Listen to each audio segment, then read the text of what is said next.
In this episode of 10 Dreams, I have picked dreams that I think all dreamers should play at least once.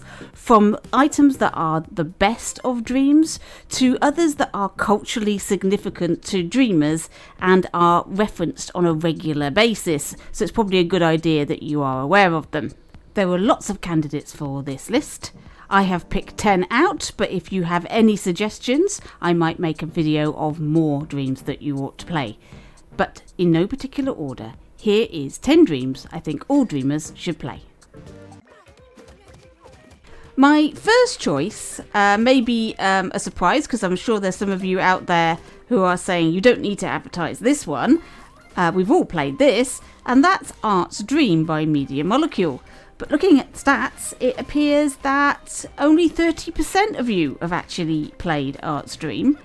Which was a surprise to me. I would have thought it would have been much higher than that, but it's not. Only 30%, that means 70% of you have never played Art's Dream, and perhaps you should. I know you've come here to create your own things, but there's always inspiration to be found in the Dreamiverse, and Art's Dream is absolutely jam-packed, full of it. Media Molecule have made this game to sort of advertise, I guess, promote the abilities of dreams, and after all, they are the developers. They made this platform, they made this engine, they have lots of skills in this area to actually show off dreams. And Art's Dream has a lot of game styles in it, a lot of art styles, a lot of music styles. It's a lot of fun. It's a sort of mixture between cutesy and dark, which is a little of a strange couple of bedfellows there, but the storyline of a man struggling with inner turmoil about his life and reminiscing about his childhood and thinking about his friends and his family and his life and his phobias is a slightly dark subject. He's going through a type of depression. Now, you don't think that's a great theme for a computer game, but they've managed to make it lively. I mean, there's plenty of platforming, combat, there's a musical interlude to entertain you, so there's lots in there for you to enjoy. And for dreams, it's a relatively long dream. It's a short dream in terms of a game you might pay for, but in terms of dreams, it's quite long, and there's lots of sections and things that you can collect for you to use in dreams, so it's well worth the play, and it might inspire you to realise that there are things in dreams that you didn't know you could make by watching this. So I would definitely recommend you watch Art's Dream if you haven't already, and it's not going to take you it's going to take you a couple of hours to finish. It really is not long. As a dreamer, you really need to know who Lancewing, Foxy, Francis, and What Tickets Please is all about. So I recommend Art's Dream by Media Molecule.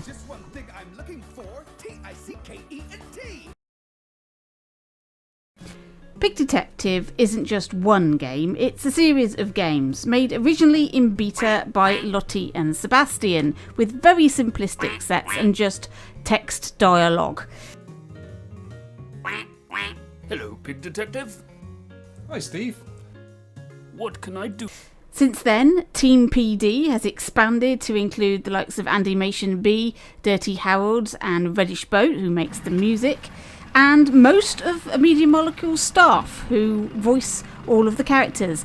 This started when they started voicing the same characters over and over during the community creation streams, and they have volunteered very generously to voice over these parts. So Ed is now Pig Detective and proud of it. I am Cat Detective. Tom is Cat Detective, and so on and so on. There are so many dreamers that take part in Team Pig Detective that I couldn't really name them all, but it is an amazing series. It recalls the very popular point-and-click adventures of the 90s, and there's plenty of gameplay for each game, from an hour to 6 hours. Pig Detective are generally standalone stories. There is some overlap that it might be a good idea to watch them in sequence, but it's not strictly necessary. They've also done things like an advent calendar, a Halloween special, and other Pig Detective related items as well. It's a bit of a cult phenomenon in Dreams. It's very popular with the community and Media Molecule. All of the main games have over 5,000 to 10,000 likes, and the latest game, Pig Detective 3 Death on Detox Island, has been played by almost 46,000 Dreamers. So it is a major important part of Dreams, and if you haven't seen any of them yet, I recommend you try any or all of them. So that's Pig Detective 1, 2 and 3 by SebastianTeamPD. Our next game is one of the best racing games in Dreams, and that's Tectonic by sanderobros and SDorin. This was nominated for an Impy in the VR category of the second annual Impy Awards. It didn't win, but you don't have to worry. You don't need a headset to enjoy this game. It works perfectly well without it. It's a sort of sequel of sorts to the other Impy nominated didn't win game, Turbulence, which sanderobros made for 2019. And if you've seen that game, then you know the sort of thing we're talking about. This is a racing game with a difference. While you're busy trying to get your best time, you also have to contend with an earthquake, a tsunami, buildings falling on you, trains coming at you, streets falling through the floor. There's lots of things going on. It's a really exciting racing game, and it's definitely worth your time. So if you haven't played it yet, you must try this out, and also Turbulence. Just as a little aside, check out sanderobros' other games. So that's Tectonic by sanderobros and SDorin.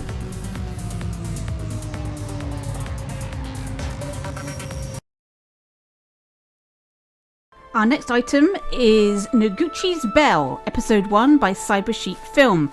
This is a short animation, 20 minutes long, about a young samurai called Noguchi Michio, who is travelling on a journey to find a mentor in the desert on what appears to be an alien world.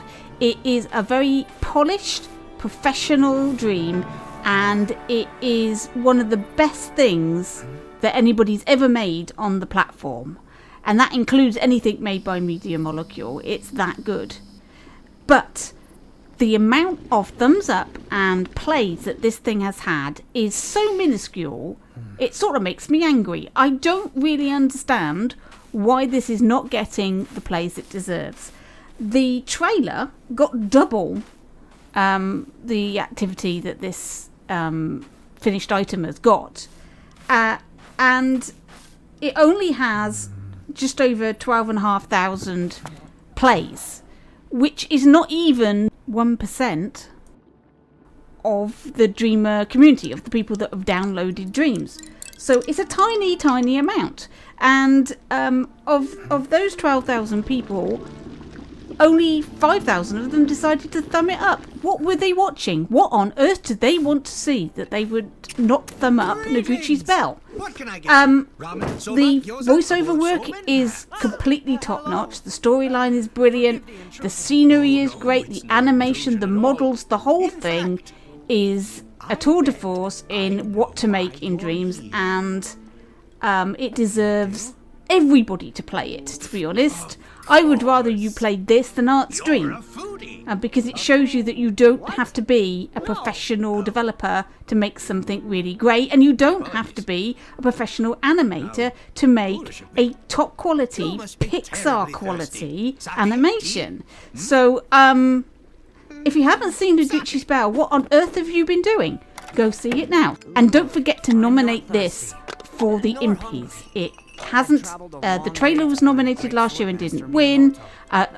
God knows why a trailer is nominated when there isn't a category for trailers. I don't think it should have been nominated. I think the actual thing needs to be nominated, and I'm worried that people are going to think, oh no, that was nominated last year.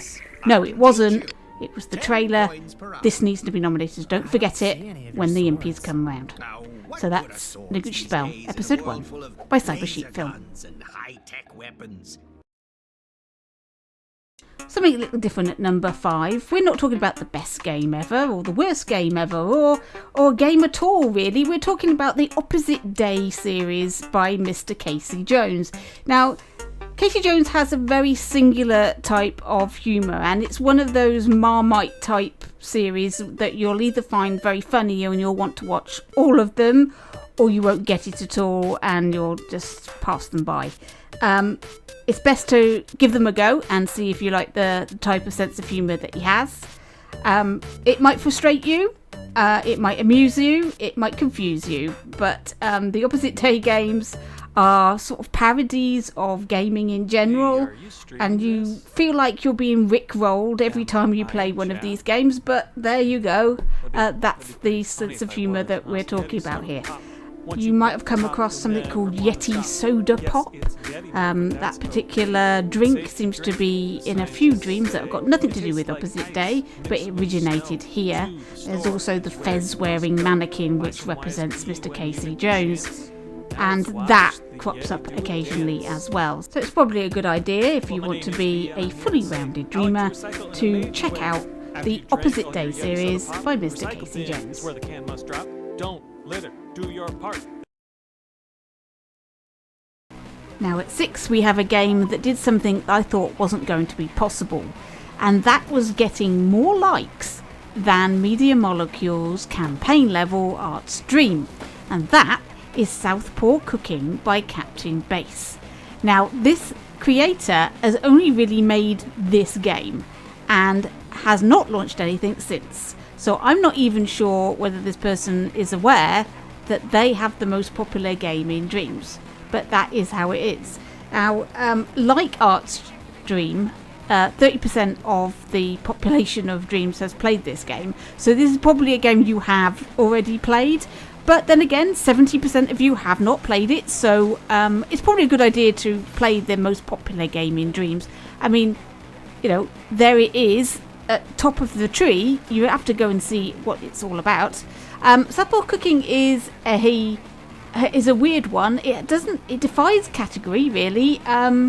If you played any of the Octodad games and things like that, then you'll know how awkward it is sometimes to move parts of your body when you've got to control them with a controller, and this is about that. So you're trying to cook a meal, but the controls are so haywire and so difficult to use that you end up with food on the floor, the radio in the saucepan, and if you get anything on the plate at all, you'll be very lucky. There is a scoreboard, so people have managed to make food, a whole meal, and all the calories that goes with it, and add it to the scoreboard, but that's not really what it's about. It's about having a little bit of fun, and playing very heavy music on the radio while you chop up things and try not to cut your hand off.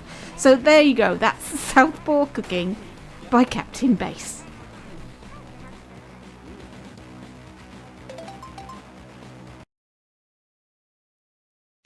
For our 7th game, I've picked another game from 2021, and that is Slice by ManChickenTurtle and his team. This is a retro platforming game with various levels, 5 worlds, 25 levels in total, and it's beautifully made. It's got a cracking soundtrack. Everything looks really professional and nice, and it is the most popular game of 2021 so far. It did get beaten by Friday Night Funkin', but that has recently been striked, so that's no longer on the platform. So Slice is now champion. It's just a shade off of 10,000 thumbs up, but it hasn't been played by that many people. 28,902. If you like a game, please thumb it up. It's quite important. I don't understand why so many people play this game and then don't thumb it up. I don't know why you wouldn't.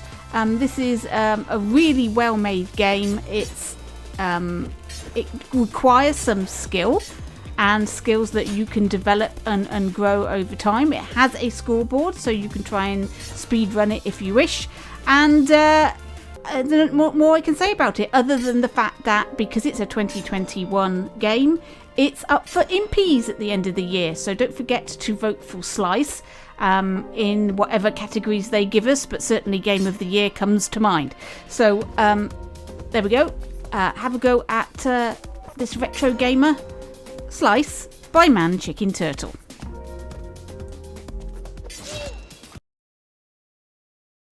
This next game was an entry into the Night and Day at the Museum Game Jam and came 5th. Not quite understanding why that happened. It was also nominated for an Impy, but it is the 4th most popular game on the platform. It's made by a huge team of people, led by Keld Bjones, and it's a game about destruction. You go in with a baseball bat and start whacking these art exhibits into small pieces and try not to get caught by the museum guards. It's a really fun game. If you want to get your frustrations out and feel like you want to break some stuff, don't do it in real life. Put this game on, grab your baseball bat and just let rip. I thoroughly recommend that. There is a scoreboard if you want to chase the high score table, but for the 4th most popular game in Dreams that didn't even get into the top 3 of its own game jam, I think that makes everybody who has ever entered a game jam feel really good, because if you don't do particularly well in the game jam voting, do not worry about it, because the wider public might take it to heart and like it way beyond anybody who actually voted in the jam. So here is a great example of that. The graphics are really good in this. All the artwork is fantastic. The baseball bat swinging and all the destruction is really well done. And the NPCs and everything running around screaming and everything are very satisfying. So I would recommend this game if you haven't played it already. It has been played by an awful lot of people. Like I say, it's the 4th most popular game on the platform. And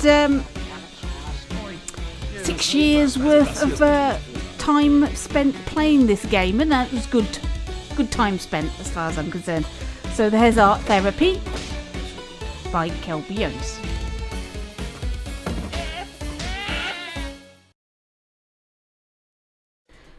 Next we have another top 5 game. This is at number 3. This is Ruckus, just another natural disaster, made by Media Molecule's own HeartFactory-KW and for Dreamers. And this features a very cute and cuddly kaiju Godzilla type city destroying monster. And you play as the monster and you get around to destroy Princeps City in any way and shape you want. So you can jump on things, you can eat things, you can topple buildings, and you can use your laser vision to pull down buildings. There is a scoreboard, but to be honest, I think the fun is not necessarily scoring the highest score, but just rampaging through and destroying everything. A bit like Art Therapy, which we've already seen. So I don't know why there was a rush of games where everybody was destroying everything, but it's very popular in the Dreamverse, and there you go. So it is an MM pick. It was nominated for an Impy. It has been played by 315,000, nearly 316,000 Dreamers, and it's really worth play. It was one of the first games that actually went viral on YouTube on channels that don't feature Dreams content normally. It was very well received, and I think it did a lot of good for Dreams and attracting people to it. Especially the Godzilla crowd, who were very keen to make their own Godzilla type games in Dreams. So there we go. So there's Ruckus, just another natural disaster by HeartFactory-KW. Now we have Cyber Trigger, another newer game.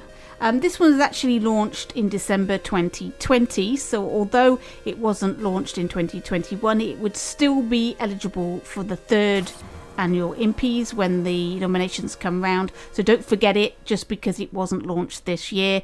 This would be one of the games that would be eligible.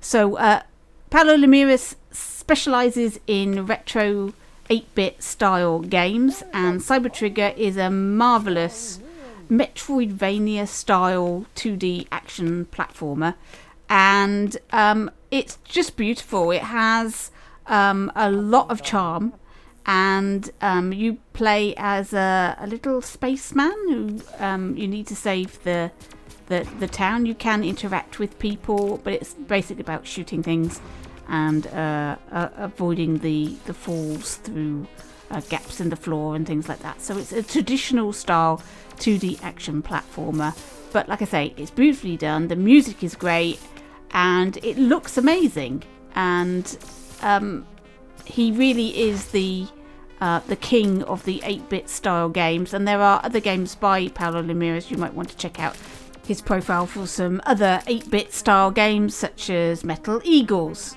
and his latest Solar Blast.